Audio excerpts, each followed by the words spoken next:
So in fact, so the first thing is organizations need to understand where are the crown jewels, because today it's all about data. Now, in fact, these attackers or these threat actors are targeting organizations. Now, if you look at the last 2 years, suddenly we saw.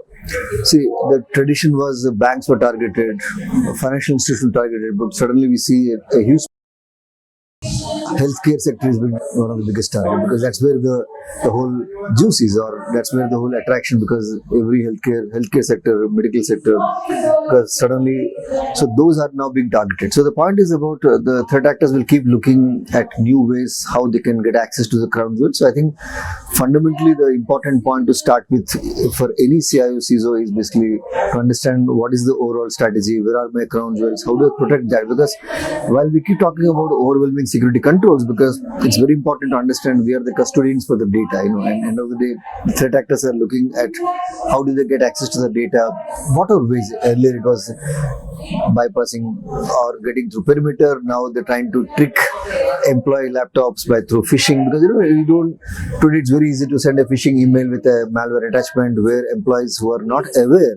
So that's why we also focus a lot about awareness, in fact, because with this whole changing thing, it's no more just about improving defenses. It's also because human employees are the weakest link.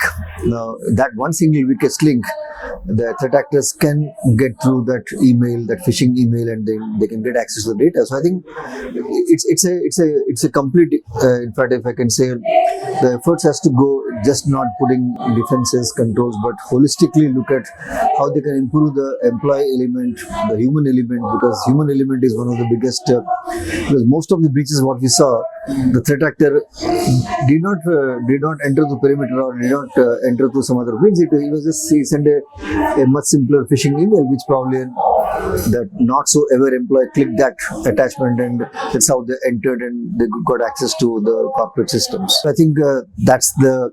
So today, while we stress on technical controls, it's equally important to also address that human element, where employees also need to be trained on managing cyber hygiene. So cyber security is a very interesting domain. It will keep on evolving, because there are. So the problem is there are newer challenges, there are newer solutions. Like just if I take one example, the traditional many years back, the traditional antivirus is like I normally say, right? You cannot use a old solution to deal with a new problem.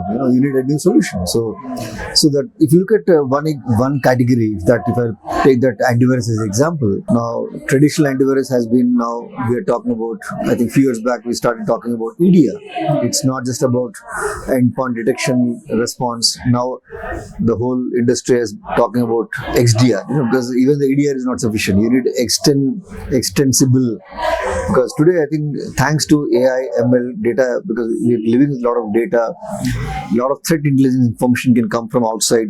So today, in fact, a lot of enterprises are leveraging the new technologies like XDR. And now with multi-cloud, because of so many clouds, as traditionally we spoke about CASB.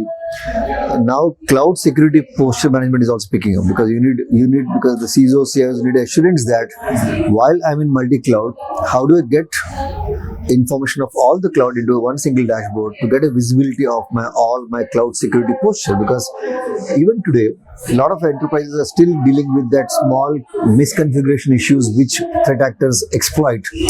So I think these are the new trends.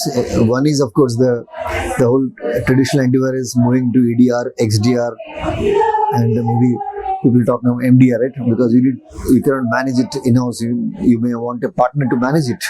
And then the cloud security posture management, cloud workload protection, and I'm sure you must have heard of this new term now. It is called SASE. Today SASE is also picking up, especially which is an evolution of the whole combination of endpoint and network convergence basically. So these are all new trends. I'm sure industries, as they start, it's all about as you start looking at new problems, you're looking at newer solutions. That's how the community, we as a communities, we have to constantly evolve. For more updates from CXO TV, please like and subscribe to our channel.